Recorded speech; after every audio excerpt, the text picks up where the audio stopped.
All right, guys, welcome to a special edition of the Fantasy Gods. We're going to be talking, man. Obviously, there's a lot of news that dropped. You're with Justin Henry and Connor LaPlante. Connor, what's good, my man? Doing good. A lot of news in the NFL today, so kind of crazy. A lot Odell, of you got the Odell signing, and Cam Newton signing with the Panthers. So yeah, a lot lots of to stuff talk to about. get to. A lot of stuff to get to fantasy wise today, man. hmm Obviously, with Cam going to the Panthers, there's a lot of players that impacts. With Odell going to the Rams, that impacts a lot of players. So we had some Dalvin Cook news come out. We had a weekend that just happened too. So obviously, there's a lot of impact with some injuries and just moving forward things. Players that we've talked about in the past that we want to revisit too. So let's kind of get into it, man. Obviously, the top pick right now, Odell Beckham, bro. Like that's probably the number one question we're going to get asked about. What does that do to Cooper Kupp's value? What does that do to Robert Woods' value? What does that do for Odell's value? Obviously, we know Stafford's value is to the moon. I think he's locked in at whatever top five value you had him at. Yeah. Keep him there. But when it comes to Odell, Cooper Kupp, Robert Woods, I got my own thoughts on everything. What are your thoughts? First, go ahead and kind of just piece together your thoughts on the Odell move to the Rams, and we'll get into some questions here in a little bit. We got one from Chosen Kid. We'll get into the questions here in just a second. Okay, so I think my first thoughts are like this is really good for Odell, and that's kind of like a surprising opinion to some people, but Odell has always like commanded a large target share. And now he's in an offense where he'll actually have a good quarterback. Right. So it seems kind of like, oh well, there's too many mouths to feed. Well, I think they can support three receivers that are fantasy viable. I mean, Woods will probably take a dip. Cooper Kupp will take a little bit of a dip, but they'll all be pretty viable. It'll be kind of like the Buccaneers receiving core. So I think I wouldn't really panic and sell Cup, wouldn't panic and sell Woods. I would actually try to be buying low on Odell because people think that's a bad landing spot when it's really not. See, I kind of in the opposite boat, which obviously it's good because we give different perspective on things. So I think this has no value change at all for Cooper Kupp. He's locked in wide receiver one. He'll hmm probably still command the same amount of target share. When we go to Robert Woods, I think his ceiling is basically the same. It's just his floor now to me is a little bit lower. It all depends on game scripts, but he was already pretty volatile when it came to fantasy. He would have some good weeks, some blow up weeks, and then he would have some low volume weeks. So he's going to get his consistent touches. I don't think this truly affects him. Maybe slightly knock him down a little bit. When it comes to Van Jefferson, I think we saw him in that deep threat role. We're going to continue to hmm see him in that deep threat role. He was getting about 6 to 8 targets a game. I think we see that come down a notch. Obviously, Odell's going to step in there, take some away. The player that I think has the biggest effect from this all is probably Tyler Higbee. I'd almost be willing to toss him away, throw him to waivers now. To me, Tyler Higbee seems like he's going to be the one that probably loses the volume on this. And hmm Odell, when we look at this all, I think he's no more than a flex. I don't think that this move really helps him. There is going to be a little bit of where it's kind of crowded. The similar situation as you brought up for the Bucks, but A, he's not going to probably play in this weekend. B, they have a bye next week. So you're looking at fantasy football. You got weeks 12, 13, 14 really before playoffs. You get 3 weeks of Odell. Is that worth trading for? Is that worth really, Yeah. going and selling high for? So to me, value him as a flex. I would let somebody else, unless he's just chilling on waivers in a deep league, I probably would avoid him. Yeah. I would say just like don't if you have him, I'd say hold on to him, see what happens. Don't go out and trade for him. I think that's a little bit too much. That's a little overboard. Um, but I think it's very viable that Odell Beckham starts to get more targets than Woods. Because if you think about it, like who's more talented? You really Right. think Woods is more talented than Beckham? I, Well, I don't know about that. yeah, it depends on how he's still coming off the injury. I think a lot of people forgot about hmm that this season. Even when Cleveland, he came in, had to start a slow start. He's just a little off right now, and so some of the reports are coming out that obviously the Pats and there were some other teams that were looking at him and had him slightly downgraded from his original obviously status. He Yeah, really hasn't. We haven't seen that Odell in a long time. So yeah. some big news there. Obviously, Cam Newton. Before we get into the Cam Newton news, let's answer this question right now from Chosen Kid E. What's going on? Appreciate you hanging Ooh. out on Twitch and YouTube. Um, so, should I start Hollywood Brown or Terry McLaurin this week? Obviously, the weapons are coming back for the Ravens. Rashad Bateman is back in action tonight. Hollywood Brown, they're going against Dolphins. So and Sammy Watkins is back. Obviously, deep threat week 1. Sammy Watkins is back. Are you starting Hollywood Brown? You starting Terry McLaurin? Who you got this week? Oh, that's a really tricky one, but I gotta go with Hollywood. I mean, he has a better quarterback, and he's gonna get those deep targets that are valuable. So Yeah. Even with all the receivers back, he's still the main target there. So I would go with Hollywood. Go Hollywood. Yeah, I'm concerned about Bateman eating to some of those targets. I think this will be a big passing game from Lamar. We can see 275-ish, I think, from him. So I think Hollywood will get some work. Bateman will get some work. Obviously, Andrews will get some work. So, but I probably will go with McLaurin. He's locked in. They're coming off a bye. I think they find a way to get him involved. Reezy T420, what's good, my man? He says, I'm hoping my guy DJ Moore will now get big plays. Yes, and so we're talking big plays. Cam Newton has re-signed with the Carolina Panthers after a 2-year absence from them. Man, obviously, you guys saw the TikTok. We talked about the return of Cam.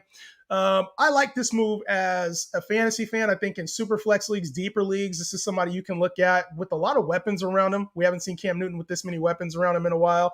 But I also do like this for DJ Moore. I like this for Christian McCaffrey. I like this for Robbie Anderson, who a lot of people are letting go of. So I think Robbie Anderson turns from a bench spot to now a flex spot with Cam Newton. What are your thoughts overall on this move, Connor? I think, DJ Moore is already a target hog in that offense, and Cam Newton only helps. I mean, Cam Newton signing with them, I feel like kind of helps their whole offense. I can't really see Robbie Anderson has been okay this year. I mean, he's been getting some targets, but not doing much with it. So, I mean, I'm not too high on him, but if he's on your waivers, maybe grab him, see if he's if he does good with Cam Newton. Right. Just kind of like a speculative ad. But yeah, then CMC, of course, is going to do CMC things. I mean, yeah, we saw him last time Cam was in Carolina, right? Yeah, I'd be a little just slightly concerned with his pass catching work, because last game CMC wasn't really used right in the passing game, right? And then I think with Cam Newton running the ball, it's going to be running quarterbacks like to run first and not do little dump offs, right? So yeah, there's going to have to be designed receptions for CMC to, Well, let me ask you this. When 2019, when Cam was there, we obviously saw, or it was 2018, we saw one of C-Mac's best seasons coming, and Cam was throwing him the ball. That was one of Cam's highest completion rates of his career when C-Mac was there. Do you think we get back to that? And do you think we see Cam Newton, honestly, because it's a different scenario than it is in New England, do you think we see some of that C-Mac getting those catches? And Cam, it almost takes a little bit of shoulder some of the burden that C-Mac has on him. He's not having to be the battering ram down in the red zone. Yeah, so he's not going to get quite to that 2019 form, because that was a historic season.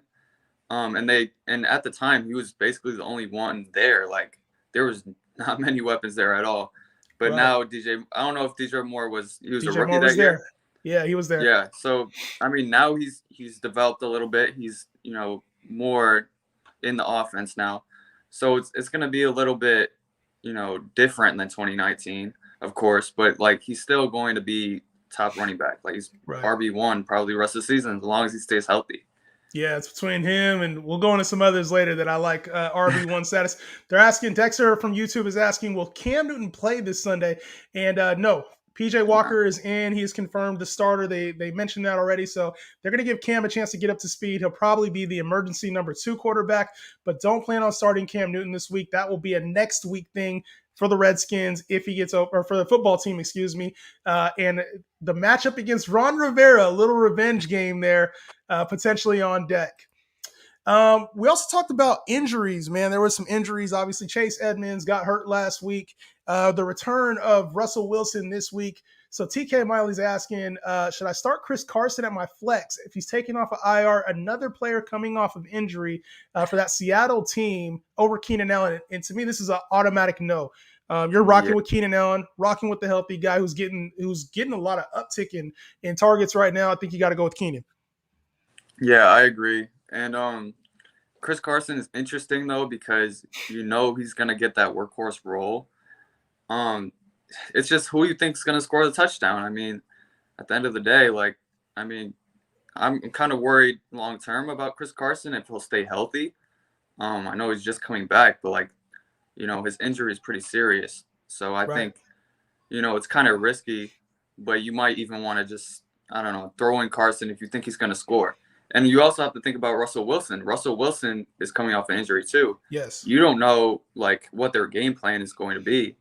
They could get blown out by the Packers, and then Carson's not like a non-factor. So, I would say definitely start Keenan Allen. Has a safer floor and probably more upside too. Yeah, I think Keenan Allen is definitely the safer play. He's a more locked in play. One of those things you Mm-hmm. don't bench your studs. Chris Carson, if you have him, that's a good thing. Let him come off an injury. Let him prove to you that he's healthy enough to be in your Right. lineup. Even if he scores a touchdown, it's one of those things you almost want to see it. We saw with David Montgomery. He got a lot of work when he came in, but there's been situations where running backs come in and the team kind of softballs them. They kind of give them some easy carries to get them involved in the offense. So I wouldn't be in a rush to put him in the lineup unless you absolutely needed to start him at running back. But if it came down to flex, you're starting Keenan Allen in that situation. Good question, Right. TK. Obviously, another injury I just mentioned was Chase Edmonds going out, and that has opened the door for James Conner to take on a big target share. Obviously, Benjamin is in that backfield as well. But what are your thoughts, Connor, on, we've talked about this at length before, you and I, before things have dropped, before the season even started, going back on Chase Edmonds versus James Conner. And James Conner has absolutely stepped into a role that he can crush. He can crush Right. this role, getting the volume touchdown and passing work. What are your thoughts on this injury? Obviously, it's a high ankle sprain. We're looking at 3 to 5 weeks for Chase Edmonds out. Yeah. So this is a big, big deal for Connor. Anybody who has drafted Connor is probably really happy right now that they're going to get RB1 production for the next 3 to 5 weeks. And, we saw last week he got receiving work, which he hadn't been getting receiving work all year. Now, some people might see Benjamin and think, oh, maybe he'll take over more of the receiving work. But I feel like they probably would have used him more in the receiving game last week if they were going to do that going forward. So Right. It looks like Connor is the RB1 in that backfield. And, whatever happens, he'll still have value because he's going to get the red zone work. So I think Yeah. I You think want to you just see. have to from this point on, he's kind of locked in RB1, for the next few weeks. And yeah, I mean, you're happy if you have him. Like I wouldn't trade for him, but if you have him, you start him. Like He's going to get the touches that you want. And that's right. the key, is that they're obviously going to get him, even if it's not Chase Edmonds like passing work. They're looking to get him involved. He's going to be on the field. Benjamin is now the clear-cut RB2, whereas before Mm-hmm. it was somewhat of a timeshare. We saw RB1 from both of them. They were claiming the 1A, 1B type thing. So I think we're going to see a little bit of a clear dominance in this backfield, which is a really good point. And then as far as getting the red zone work, obviously for the next 3 to 5 weeks, you're good. So the concern would be when Chase Edmonds comes back, is that going to be right during playoff time? And now you're depending on James Conner as your RB1 or RB2. So I get what you're saying, and don't trade for him necessarily or give up too Mm-hmm. much, because there's going to be a point where Chase Edmonds comes back and we don't know the level of work that he's going to receive when he does come back. So Yeah. I also wanted to say one more thing is there's a chance that if Connor plays good the next few weeks, I think it's very viable that he actually starts to get more receiving work and kind of they phase Edmonds out a little bit. 100%. I could see it becoming more 60-40 where Connor actually gets more work, which is, sounds kind of crazy, but, it really could happen. Yeah.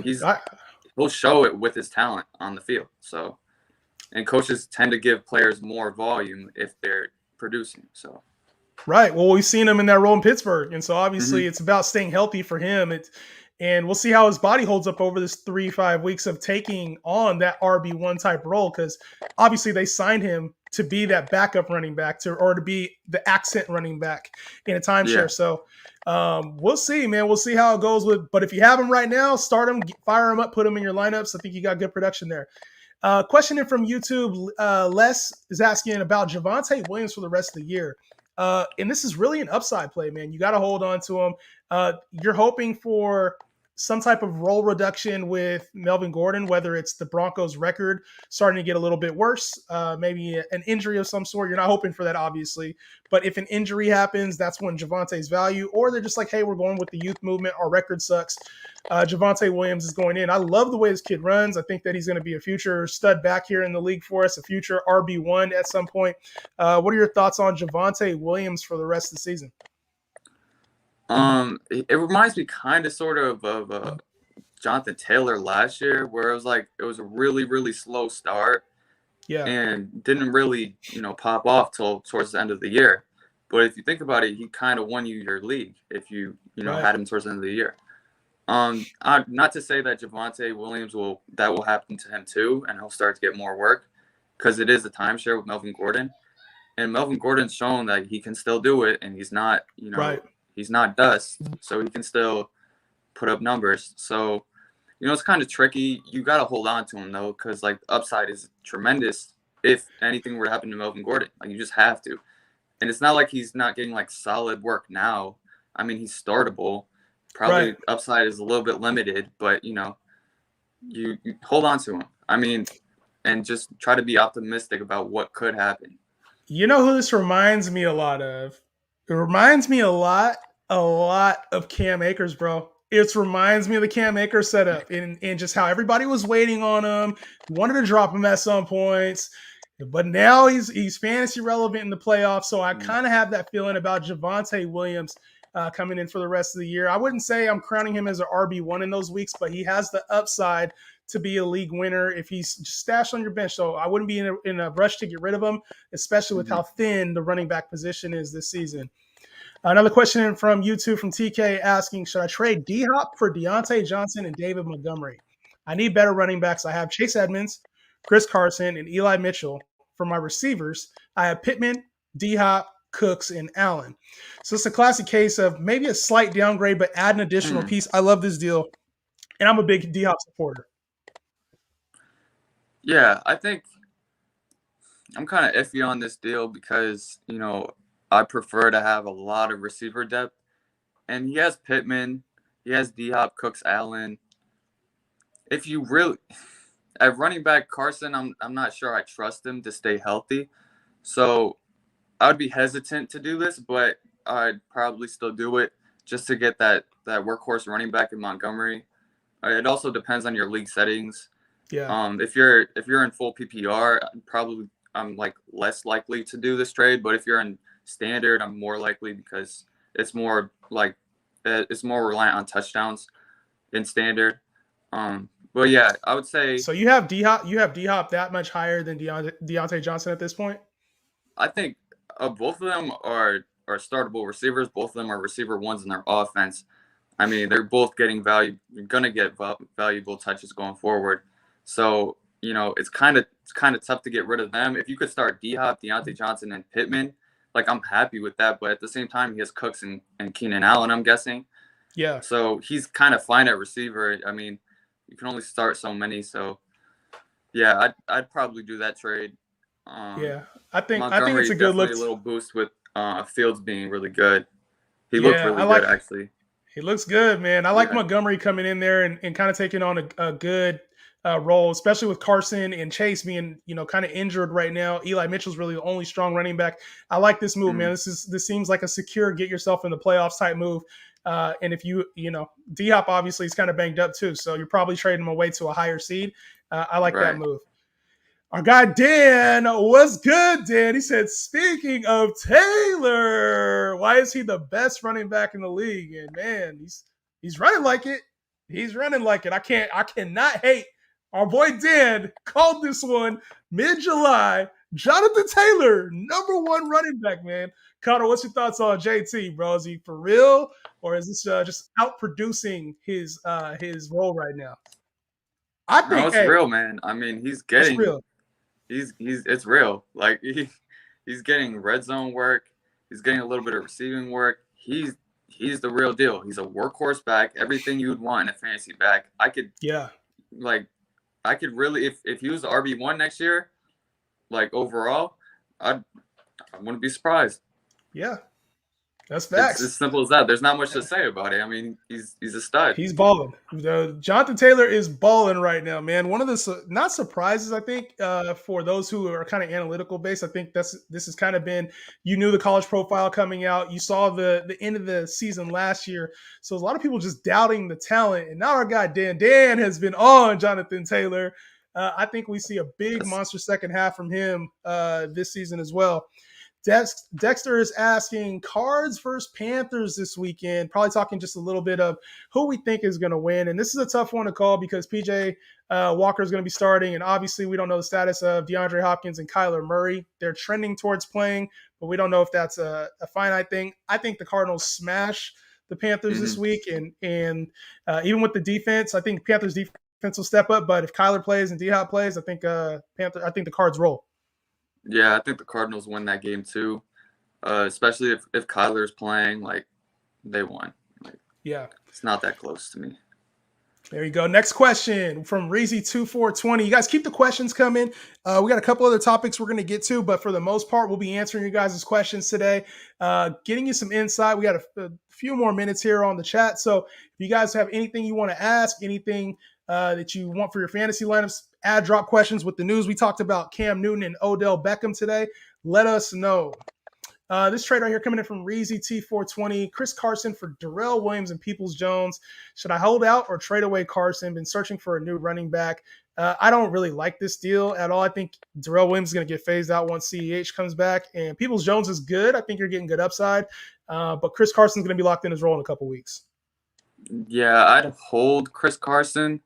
You're not getting anything really with Darrell Williams and Peoples-Jones. If you're going to sell him, try to get more than that. Peoples-Jones is a little underrated right now to Carson's me, man. Health, huh? Said Peoples-Jones is a little underrated to me right now in the fantasy community. Yeah, but I wouldn't trade Carson for him. I don't think that's agreed. Something you should do. But I'm really concerned about Carson's health going forward, and I definitely see what I can get for him. Probably more than that, though. Yeah. Aim a little higher, Reezy. That's a good point, Connor. CeeDee Lamb says, what's up, man? He loved the show. Loves the gods, man. CeeDee Lamb on the field 1 minute, talking to the gods next, man. Les is asking, do you think Kamara will be out? And if so, how long? And yeah, this is another one of those injuries we talked about happening over the weekend, and just kind of one of those mystery injuries. We saw Jonathan Taylor go down but return, and we didn't hear anything about Kamara, and now it's popping up on the injury report. He's missed 2 practices. As a Kamara owner, I have Kamara in 2 leagues. I am definitely concerned with Kamara and just his workload, especially if it's a high ankle sprain, because that means even if he's on the field, he's probably not going to be too productive. So great thing is that he's a pass catcher first, running back second, but that's also a problem because you don't want to see him re-injure that ankle heading into the fantasy playoffs. Right. This is kind of concerning for me because it's a high ankle sprain, right? If I'm not mistaken. Yes. Yeah, those are pretty bad injuries. I'm no injury expert, but it's the same thing as what Chase Edmonds is dealing with, and he's missing 3 to 5 weeks. So like, I'd be concerned if he's trying to play through this, and his risk of re-injury has got to be really high. I mean, it's tough. I mean, if you're a Kamara owner, get Mark Ingram now. Like, it's essential that you have him on your bench because I'm guessing you spent a high pick on Kamara, and you're relying on him every week to put up a good performance. So get Mark Ingram. Like, even if Kamara plays, get Mark Ingram. I feel like Mark Ingram to me it's not that exciting though. He's not that sexy to me. It seems like a Damian Williams, Adrian Peterson type play where you're getting 50, 60 yards out of him and praying for a touchdown. That's what you're doing essentially. And the Saints use Taysom Hill in the red zone too. So to me, it doesn't even seem like he has the same upside because he's not going to get the passing work. Yeah, that's fair. That's really fair. I just think back to when they had Mark Ingram before. Yeah. And he was pretty good. So, I think you can get him on waivers. I mean, I'm sure nobody has him, or well, now somebody might have him, but You could have got him on waivers, and I think if Kamara's down, like, it's pretty interesting start in Ingram Yeah, because that they'll offense have. is just, what were you gonna say? I said they'll have to get somebody else, man. I think that they'll have to get somebody who can take up some of that passing work because we saw Ingram Hmm. even with the lead job in Houston. He just ain't fit for it anymore, man. Running backs get old; Yeah, but they it's start to also fall off a Houston, cliff. so there's a difference. Facts, facts. Another question from TK said, "Do you think the Rams are a certified lock for the Super Bowl with the addition of OBJ?" And to be honest, I know the easy move is to be like, yeah, they added OBJ, boom, they're the favorites now. But to me, I still think there's some chemistry things that are going to have to be worked out. I honestly think Okay. that this team is great. It's a great team. There's still some tough teams in the NFC that have a lot more chemistry. When you talk about the Bucks, you're talking about the Packers, just some chemistry things they're going to have to work on in order to get there. You can throw all this talent. You throw Von Miller in there. You throw OBJ in there. And you're like, all right, man, they were already good. Now they're infinitely better. The Cardinals were rolling. There's a lot of teams out there, man. And we've seen Stafford in some of those tougher games look a little mortalish. Yeah, I do think they're basically a lock for the Super Bowl at this point. They traded for Von Miller too. Let's not forget about that. Yep. And they have Aaron Donald, Jalen Ramsey. It's insane. Like, this team is a god squad. It Um, is. like this is some team you construct on Madden. Like, you wouldn't think you could ever do this in real life. It definitely reminds me a lot of the Bucks situation where you had AB come in late in the season last year. Yep. So I don't think the whole chemistry thing will be that much of a problem because, AB came in halfway through the season last year, and the Yeah. Bucks went to the Super Bowl, and he was a pretty crucial part in that run. So I'm not really worried about that. I mean, it might take a little bit of time for Odell to learn the playbook, get adjusted, but I'm sure they'll simplify things a little bit. They traded for him for a reason. They're Right. going to use him. Right. No, I think he'll definitely get some work in. And a little Mm-hmm. underrated piece about that Bucks move last year is people forget that Tom Brady played with Antonio Brown for a little bit as well. So he was able to step right in there For and the get one game. one game, but they those guys were buddy, Yeah. man. They did some offseason work together. But OBJ, man, I think he's going to come in there. He'll get some work. We talked about this earlier. He's probably worth picking up in deeper leagues, in shallower leagues. You maybe have him on your bench, and then in really shallow leagues, you could start him as a flex option and just kind of evaluate. They have a game this weekend that he's probably not going to play in. They have a bye coming up next week, so you're really only getting 3 weeks of Odell Beckham. Just be careful of that before you do anything major like trade for Mm-hmm. him or aggressively move for him. But keep him in your flex conversation, potentially wide receiver 3-esque. Les is asking, I have Aaron Jones, Kamara, Coop, Jamar Chase, Metcalf. It's a good lineup. Also just traded for Swift, hoping they can carry the load without Kamara. Yeah, I think you're rock solid right there, my man. It's a good setup. Yeah. 10-person league. Yeah, that's a great setup. 10-person league. Wow. Yeah, that's a great setup, man. Dexter, what's good, my man, from YouTube is asking, is OBJ worth picking up? Yeah, we kind of just covered that right now. This is more of a if it's a deeper league, yes, go get him. I personally don't see a whole lot coming his way, anything different. I think he's going to be an inconsistent weekly flex. There's some that see the wide receiver 3 upside playing with the quarterback. I think he's going to be more of a headache for fantasy owners here in the next 3 to 5 weeks than he will be helpful. Yeah, I disagree a little bit. He's demanded a high target share his whole career. Like, I don't see him not playing good, and I don't see him, like, he should get 20% target share, I think. And that's pretty significant. And that Rams offense that's that high powered, they're going to put up a lot of points. And, I think he's definitely worth picking up and just seeing what he does. Like, just even if it doesn't work out, you didn't lose out on anything.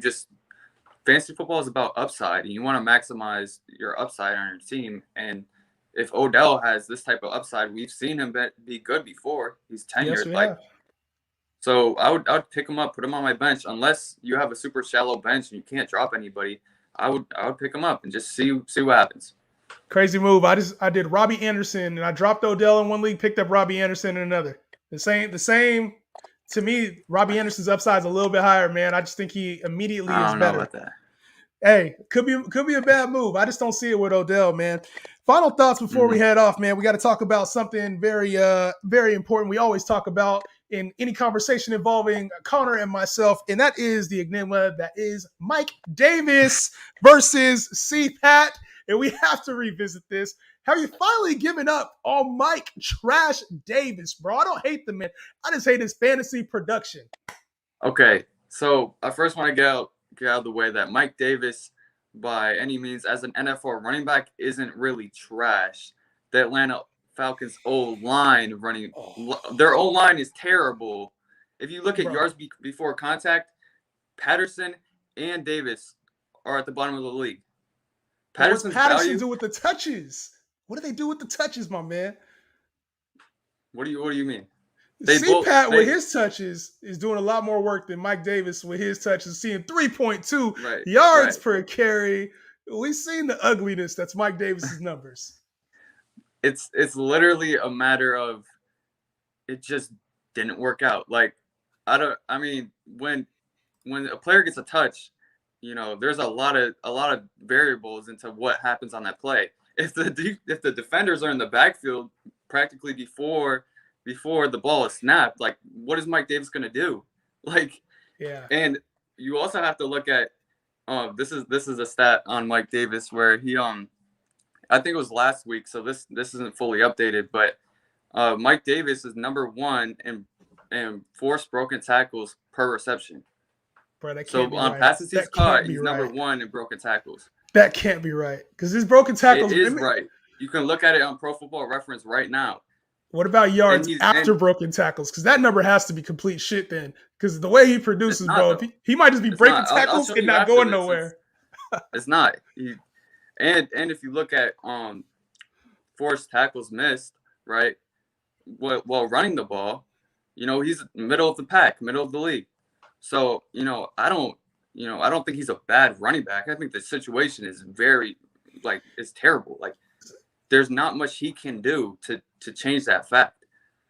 It just makes no sense to me, bro. It makes no sense to me because he came in. The thing about him was like, all right, if he's average, he's going to be an RB2 or better. Like if he's just average because of the workload he was expected to receive. So why is Cordero Patterson getting half of the workload and producing quadruple the numbers that Mike Davis is? It's because of his snaps at receiver.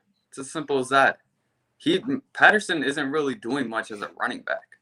He's doing a lot of his work as a receiver, I would say. Yeah, right. I think he's doing a little bit of work at running back. You got to give him his props. He's actually really turned his career around from just kick returner and receiver, gadget player. He looks comfortable in the backfield. We've seen him get some backfield carries, some goal line work, some red zone work. Man, he especially since the beginning of the season, he's gotten a lot better on the field. Right. I would say his snap share literally hasn't gone up. It's kind of bizarre. Like, I've never seen this before where a player's snap share is still pretty low, but they still produce in fantasy. So it's kind of bizarre. They just use him in the red zone. They give him, like, he gets catches. And it's as simple as that. Like, and I think going forward, you kind of just have to think, oh, yeah, I could have Patterson in, but kind of be a little bit, I would still be a little bit scared to start him because it's like, if he's only in 33 snaps like he was last week, it's kind of like he's gonna put up a dud game at some point. There's no way. Like, this production is kind of impossibly like happening. Like, it doesn't make sense. But yeah, free Mike Davis. Right. We got CeeDee Lamb shouting, "Free Mike Davis, man! Free Mike Davis." I don't know about that, man. I think he's still gonna have at least one or two more good games in him, at least, because you got to imagine that he finds the end zone. Like, you don't think he finds the end zone at least once or twice the rest of the season? Mike Davis is, I think, in PPR formats, I want to say his highest game has been 12.1 points. The whole season, 12.1. I want to say that's his highest scoring game of the season. So we're talking about, do you think he has a game left in him the rest of the season over 12 fantasy points? I mean, it depends on the situation. Because if they, and it's really hard to say, because it's crazy how his receiving work is also pretty random too. Because I'll see one game where Mike Davis gets 2 targets, one game he gets 6 targets, and it's like, what's going on here? Like, how do I know when he's going to get receiving work? How do I know? I started Mike Davis over James Conner last week. Oh, I know you were hurting from that one. Mike Davis is going to get the receiving work, so he has a little bit of a higher floor because the previous game 5 targets. But then he didn't. He didn't get 5 targets again. I'm just like, I don't know what to do with this guy because he gets the volume but doesn't do anything. I've never seen anything like it in my life. Like I never thought I would. And then Patterson's the complete opposite. Yeah. I've never seen anybody not get, a lot of snaps and then still put up numbers. Like it's bizarre. And then continue to do it. I've seen enough of Mike Davis, man. We, obviously career backup.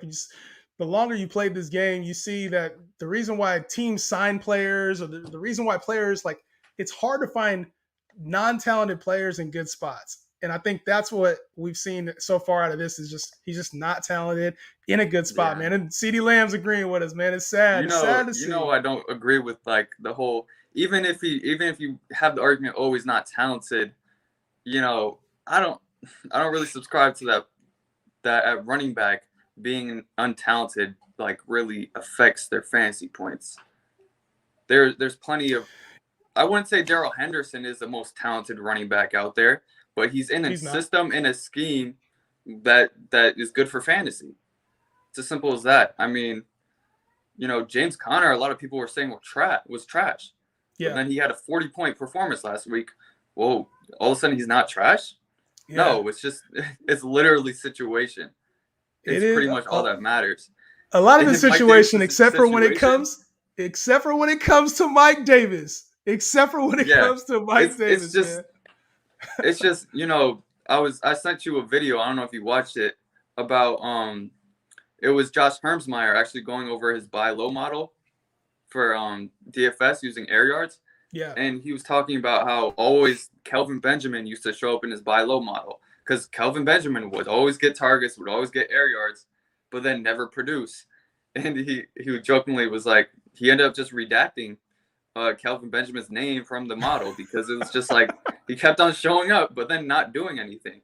Man. And I feel like Mike Davis at this point is kind of like the running back version of Kelvin Benjamin, where it's like get a lot of volume but like for whatever reason just doesn't produce. CD's asking, why are we bashing Mike Davis, man? Why abuse him? It's just sometimes 29-year-old Mike Davis, journeyman, 3 yards per carry. I'm not doing it, man. He's gonna have a game. He's gonna have a game. Call it. Is he having a game this week or no? Not this week, but I'm saying like in general, the rest of the season, he's gonna have one game at least. One mystery game. One game that you didn't see coming.